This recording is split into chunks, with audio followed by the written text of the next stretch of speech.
Merci Léon Bertrand Tanefo, merci du portrait de ce jeune entrepreneur en quête de financement. Alors je vais poser la question d'abord à Maître Moukouri.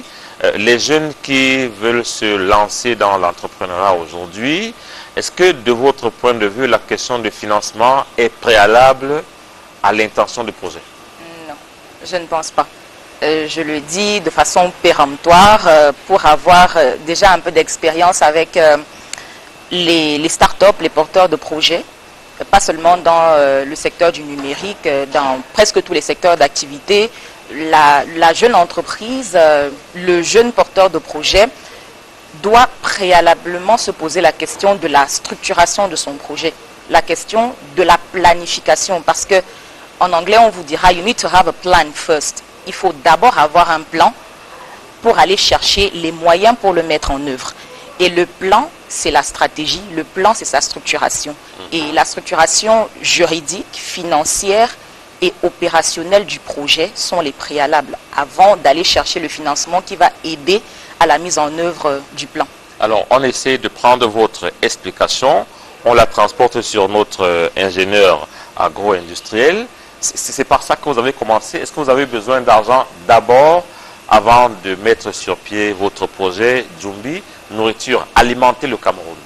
Non, je pense que, comme Maître le disait, à vouloir toujours mettre de l'argent devant, on finit par ne rien faire.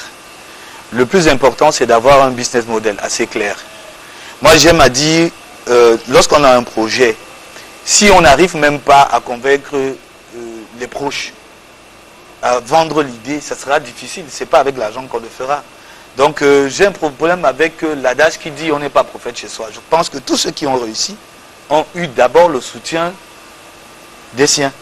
Donc, il faut commencer à monter un projet, en parler à ses proches, corriger ce qu'il y a à corriger, se fixer des petits objectifs doucement, doucement, ça veut dire que aller progressivement.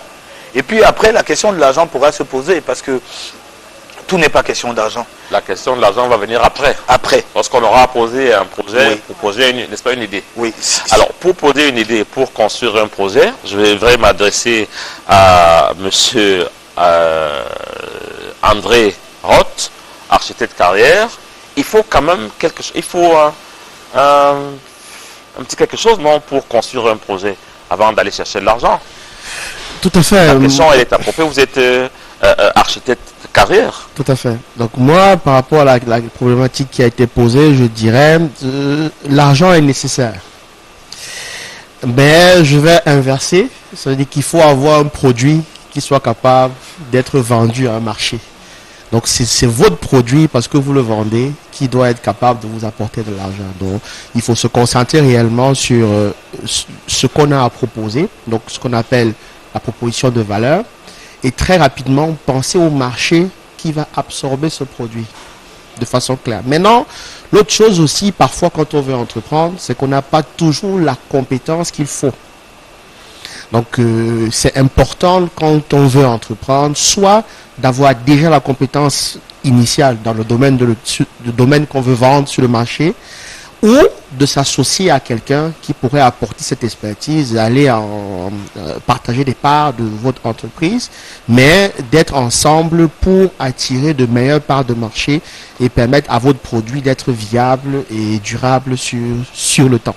Est-ce qu'il est possible d'avoir un projet, un immense, un bon projet, et d'aller le partager parce qu'on n'a pas la capacité de monter, et le partager à quelqu'un d'autre pour lui dire « aidez-moi à monter ce projet ». Ce n'est pas aidez-moi, c'est venons ensemble, faisons quelque chose. Je peux avoir des lacunes dans un domaine de structuration, de faire un bon business plan, mais j'ai un ami qui a fait cette formation-là, c'est de partager 30%, 70%, comme on dit souvent, 100% entre 100% de 10 000 et 10% d'un milliard, qu'est-ce qui est mieux? Donc si je reconnais que j'ai des difficultés dans un domaine, je peux demander l'expertise d'une autre personne qui ensemble on va aller conquérir le marché. Donc ce n'est pas mauvais de s'associer et de pouvoir viser beaucoup plus grand. D'accord. L'ingénieur en industrie sidérurgique, lui, n'a pas besoin de ça. Il a sa formation et il fonce vers un marché. C'est ça? Déjà, je vais souscrire totalement à tout ce qui a été dit ici. Mais je vais ajouter justement ma casquette de chef de projet dans des grands projets industriels et aussi ma dimension stratégie d'entreprise. Là, effectivement, on a évoqué l'aspect valeur, mais je dirais, avant même de penser à l'aspect valeur, il faut parler de marché. C'est-à-dire, il faut bien étudier son marché. Est-ce que les barrières à l'entrée sont fortes? Est-ce que l'intensité de la concurrence est élevée? Quels sont les produits de substitution dans 2 ou 3, 5 ans? Je pense que là, l'entrepreneuriat, ou bien l'entrepreneur aujourd'hui, doit cesser de penser que c'est une affaire hasardeuse. L'entrepreneuriat se prépare. Et l'entrepreneuriat ne se limite pas à l'idée. Donc, un entrepreneur doit avoir la dimension marché, mais surtout la dimension macro-environnement dans lequel il veut exercer. Et après avoir compris son marché, compris les barrières à l'entrée, compris qui sont les concurrents, il peut maintenant structurer sa valeur avec tout l'accompagnement juridique et planification que Maître a évoqué et André. Et la dernière étape, sinon la fine, c'est évidemment chercher l'argent. Oui. Ah d'accord. Oui, ça c'est bien pour ce développement. On a donc vu un peu, et ça s'adresse à la jeunesse qui est entreprenante, qui est volontaire, qui veut aller loin, qui veut participer au mouvement économique du Cameroun, mais il faut avoir donc ces notions-là pour être efficace. Alors, moi je vais revenir à vous maintenant, Cyril. Le contexte économique du Cameroun aujourd'hui et votre expertise, quel lien vous faites? Alors, là c'est une très bonne... En fait, on tombe à pic. J'ai souvent l'habitude d'ouvrir mes conférences en disant que le développement est une conséquence de l'industrialisation. Le développement, ce n'est pas une incantation. On industrialise d'abord et après le développement va venir. La sidérurgie, dans l'industrialisation, c'est le fer de lance de l'industrialisation. C'est cette industrie qui porte, qui irrigue le tissu industriel. C'est elle qui permet de fabriquer tous les produits intermédiaires qu'on va utiliser pour fabriquer les machines. C'est elle qui permet de développer et de faire les grandes infrastructures. Donc aujourd'hui, si avec nous, dans le domaine sidérurgique, on a l'habitude de dire que tous les produits industriels sont faits en acier ou bien par une machine fabriquée en acier. Donc, pour développer un pays, on commence par la sidérurgie. Et là, je reçois très favorablement le discours du chef de l'État. Parce que dans le document de stratégie du Cameroun, il est clairement écrit que le Cameroun a besoin d'augmenter sa valeur ajoutée manufacturière. C'est vrai. Et en point d'orgue, il y avait la métallurgie. Et quand j'écoute le chef de l'État parler, le 31 décembre 2022, vous avez été ciblé particulièrement. Je me dis que oui, le chef de l'État nous a décidé enfin d'accélérer le processus d'industrialisation du Cameroun. Parce qu'aucun pays ne peut se développer sans une industrie forte. Depuis la nuit des temps, l'homme a d'abord cherché à dompter le fer. Si vous ne pouvez pas avoir une industrie sidérurgie forte, vous ne pouvez pas avoir les routes que vous voulez, le rail pour l'acheminement des marchandises à moindre coût, fabriquer les bateaux pour... Parce que c'est l'avènement de toutes ces infrastructures qui a permis de laminer les coûts d'exploitation et de fabrication pour permettre l'accès aux produits. Alors, tout ce que vous dites doit répondre à un besoin de formation. Est-ce que ce besoin de formation est, j'ai envie de dire, adapté aujourd'hui? Je m'adresse à l'architecte Carcarrière. On a encore beaucoup de travail, Oui. mais il y a beaucoup de choses qui sont déjà faites dans ce sens-là. Donc, il faudrait à un moment, comme j'aime souvent le dire, que l'entreprise s'installe dans les universités et que l'université aille dans les entreprises. Donc notre challenge aujourd'hui justement, c'est de permettre aux jeunes qui entrent de connaître les besoins. Aujourd'hui, on a à travers la SND un document stratégique. SND 30. SND 30. Complet. Merci. qui donne les axes, les orientations en termes de besoins, en termes de compétences. Donc aujourd'hui, on peut réellement avoir une cartographie des besoins et on a la bénédiction d'avoir un pays qui a des ressources humaines de qualité. Mais il y a beaucoup de travail qui doit être fait parce que il faut commencer beaucoup plus tôt, dès la première année, à les former, à leur donner les compétences en rapport avec les besoins de l'État. Vous savez, lorsqu'on construisait le pipeline, je vais peut-être revenir de ce côté, lorsqu'on construisait le pipeline, maître, on s'est plaint de ce qu'il manquait de la compétence pointue dans des domaines précis. Est-ce qu'aujourd'hui, avec l'intention du chef de l'État à développer la mine solide, on peut dire que nous l'avons déjà? Oui, moi je pense que la ressource n'est pas ce qu'il manque au Cameroun. La ressource n'est pas ce qui manque. Ce qui pourrait, dans une certaine mesure, être amélioré, c'est la capacité à renforcer les acquis. Parce que nos universités, nos institutions en charge de la formation sont suffisamment outillées pour donner ce qu'il faut à la ressource humaine camerounaise, Maintenant, est-ce qu'il y a une possibilité d'améliorer la formation? Est-ce qu'il y a une possibilité d'orienter la formation pour qu'elle adresse un besoin précis? Oui. Et c'est à ce niveau qu'il est possible de mieux faire.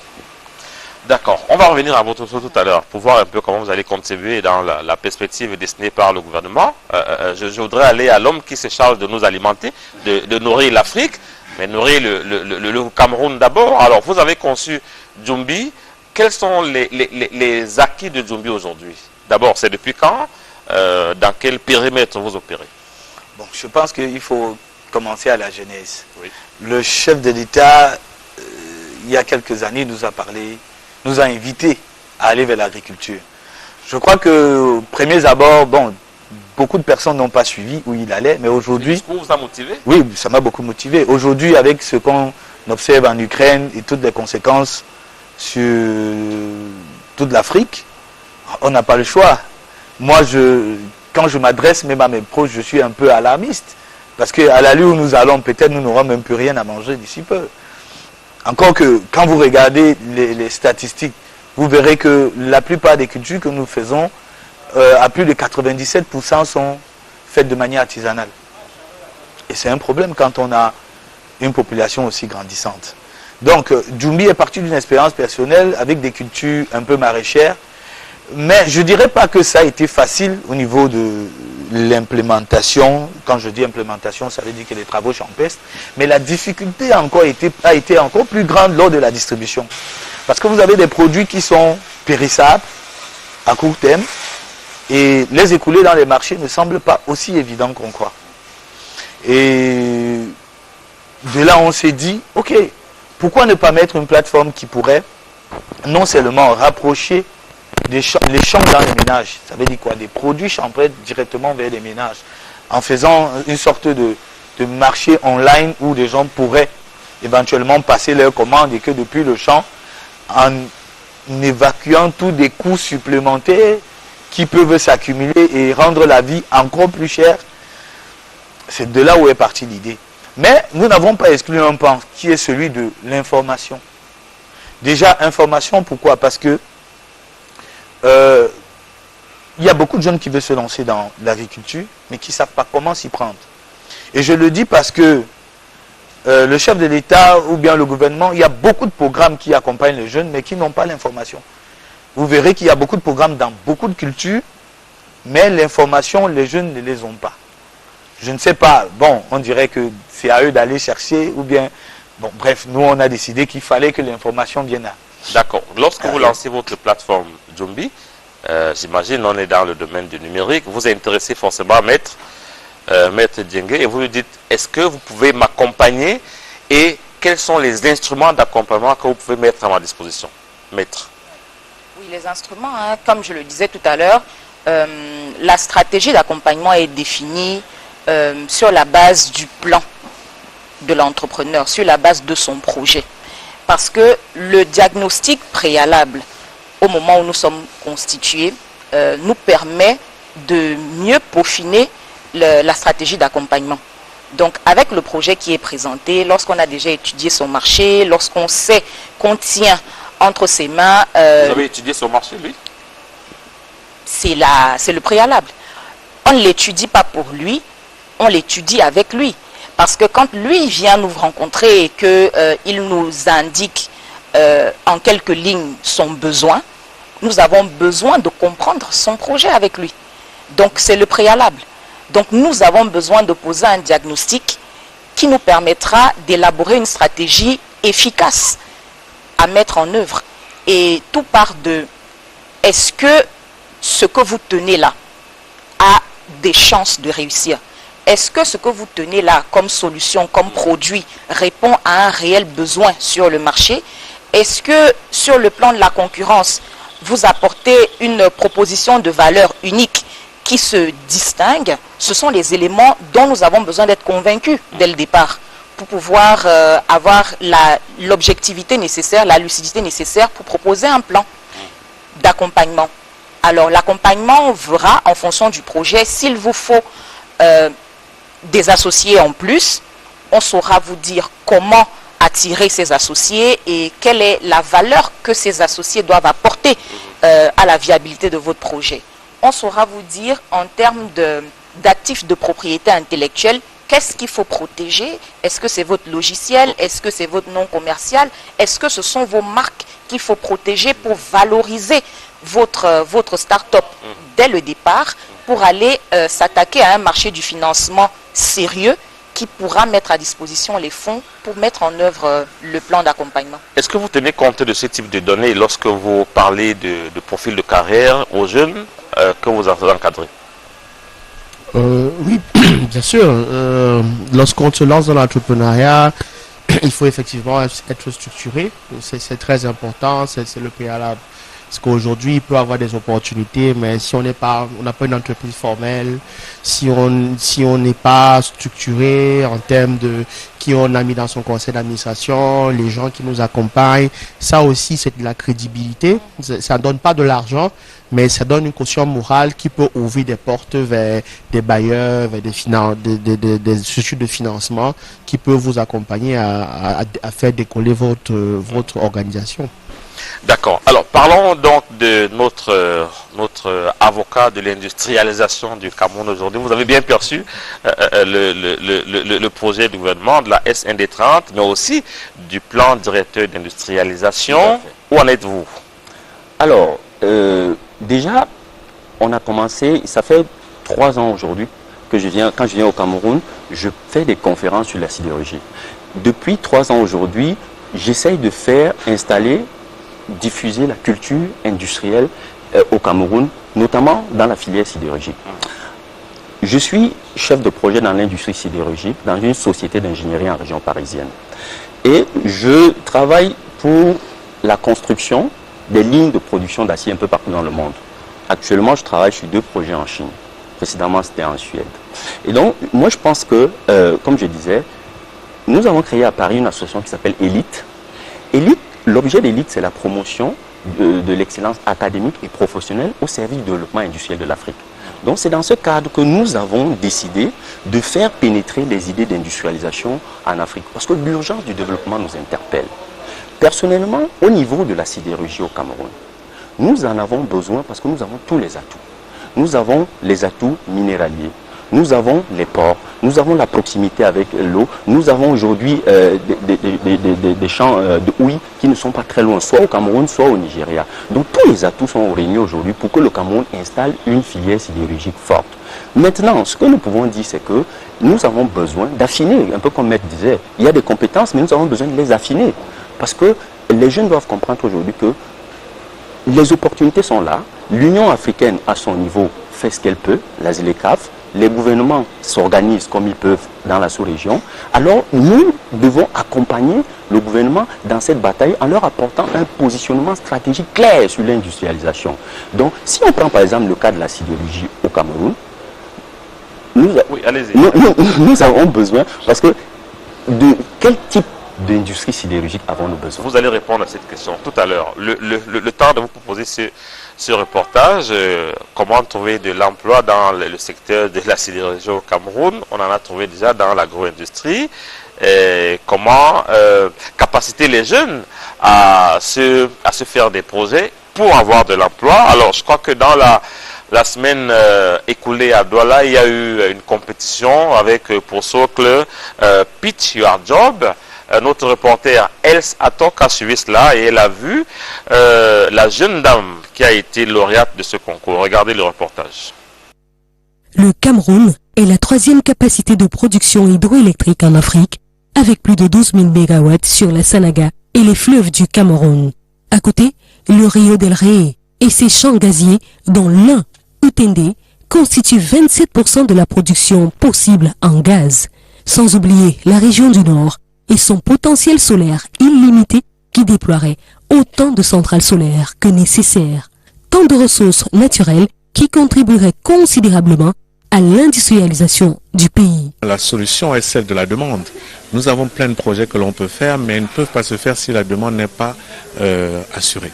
Et donc c'est pour ça que je crois que notre grand voisin qu'est le Nigeria est un point d'évacuation d'énergie certaine et nous devons engager des négociations avec le Nigeria pour pouvoir exporter le surplus de notre production et donc pouvoir regarder des projets plus gros. Il y a des projets comme Sombenga et autres qui sont de plus de 1000 MW hydro qui sont considérés. Ceux-là trouveront tout leur sens si jamais la demande était avérée. Et je pense que le Nigeria, qui a besoin de 44 000 MW, qui n'en a qu'environ 13 000 qui sont actifs aujourd'hui, sera plus qu'heureux de recevoir notre production. Et donc ça permettra aussi donc, au Cameroun de regarder une disponibilité plus grande. Et donc les industriels qui sauront qu'on aura construit des capacités locales seront plus enclins à venir s'installer pour faire des projets énergivores.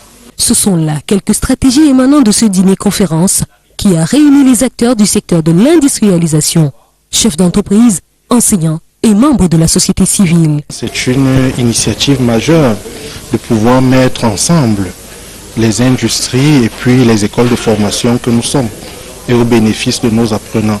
Parce que grâce à ce type d'initiative, nous permettons d'améliorer la formation de nos étudiants.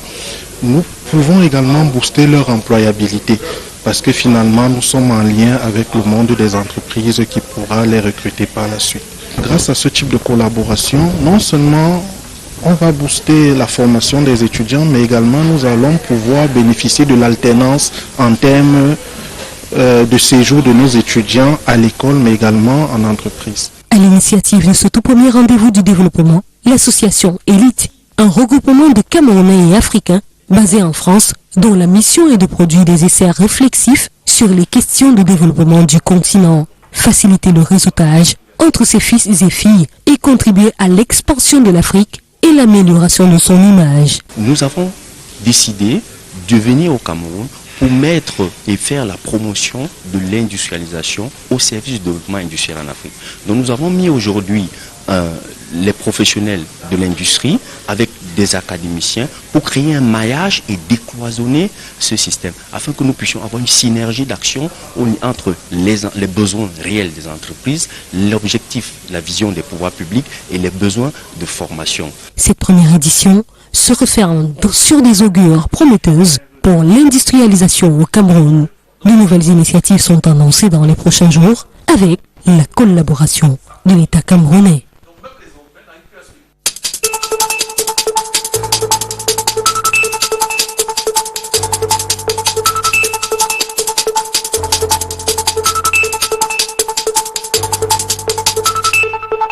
Merci infiniment à El Satok et il faut revenir très souvent dans l'émission Par ici l'économie.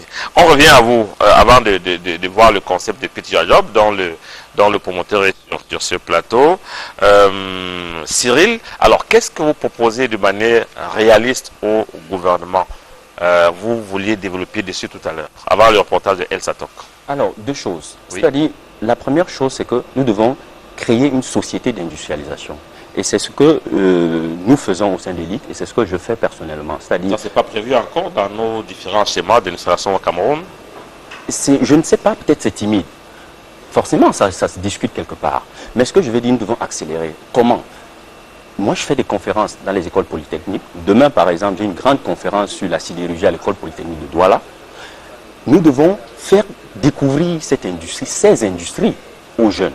C'est-à-dire, nous devons, par exemple, la semaine passée à Douala, nous avons organisé un dîner-débat réflexif autour des questions de l'industrialisation avec pour inviter M. Frédéric Vondo, directeur général de Globelec, sur des questions de quelle stratégie pour produire une énergie électrique suffisante, bon marché et durable pour accompagner le tissu industriel.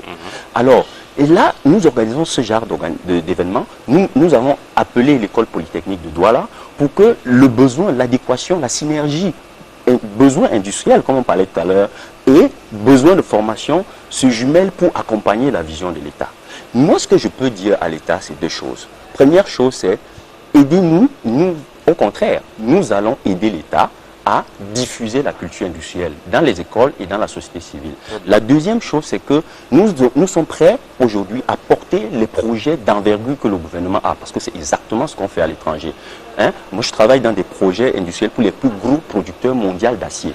Donc il n'y a pas de raison aujourd'hui que le Cameroun n'ait pas besoin que nous puissions greffer notre savoir-faire aux besoins de l'éducation du Cameroun. Donc vous faites une sorte de transfert de compétences. Puisque vous êtes là-bas, on dit souvent que le transfert de compétences, ce n'est pas quelque chose qu'on met dans une enveloppe en avant en Afrique. Mais vous venez quand même. On vient. Parce que moi, je suis un boursier du gouvernement camerounais. Pour moi, c'est un devoir moral de venir travailler, de venir aider mon Cameroun dans cette bataille industrielle. Donc moi, je suis prêt à travailler sur des projets sidérurgiques. C'est-à-dire quel type, parce que moi j'ai suivi le discours du chef de l'État, mais j'ai un peu envie qu'on ait un peu plus au-dedans. Qu'est-ce qu'il y a dans ce projet industriel? Quel type de sidérurgie voulons-nous au Cameroun? Vous allez revenir dessus. J'ai vu Gisler bouger un peu lorsque vous développez. Est-ce que vous faites un lien entre son industrie et votre activité? Forcément, parce que aujourd'hui, à l'aide de la mondialisation, on a envie aussi d'être compétitif au niveau de l'agroalimentaire, puisque quand vous regardez même la plupart des grandes enseignes de distribution, il y a très peu qui sont les nôtres. Et quand elles sont même les nôtres, il y a très peu de produits qui sont made in Cameroun. Or, aujourd'hui, je crois que l'une des politiques du chef de l'État, c'est justement que nous puissions consommer local. Bon, je ne vais pas vanter nos produits en disant que parce qu'ils sont meilleurs, de meilleure qualité, vous avez la latitude de les vanter. Voilà. Sur le plateau de Paris. Donc, mais la difficulté est majeure. Ça veut dire quoi? Je me plais quand même parfois à marcher et à découvrir les produits locaux. Vous vous rendez compte que seul l'emballage lui-même ne rend pas compétitifs nos produits sur le marché. Et là, c'est un problème. Il faut travailler dessus. Il faut travailler sur dessus. Le packaging. Oui, bon, c'est vrai que les efforts sont faits au niveau du design. Parce qu'avant, c'était le premier reproche qui se pointait, mais après, quand même. Ça change, oui, les designs sont quand même aujourd'hui très compétitifs, mais le problème reste le coût de l'emballage. Toute la logistique que ça implique, c'est pas évident. Alors, maître, est-ce qu'il est facile de vous intégrer dans un projet tel que développé par notre industriel en sidérurgie? C'est très facile dans la mesure où les besoins ont été identifiés. Oui. Moi, je pense que c'est par là qu'on commence.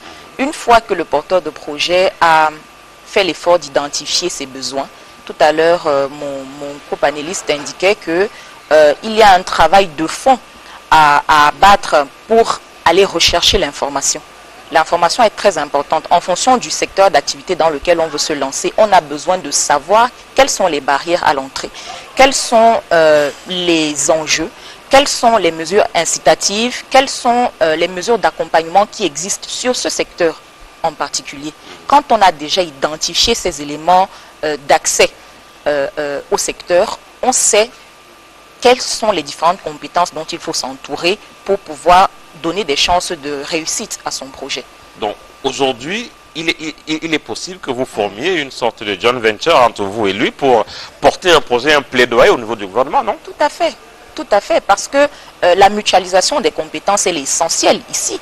Nous savons que qu'un projet, pour qu'il émerge, pour qu'il puisse traverser les frontières, il a besoin d'être suffisamment fort. Il a besoin d'atteindre un niveau de maturité considérable.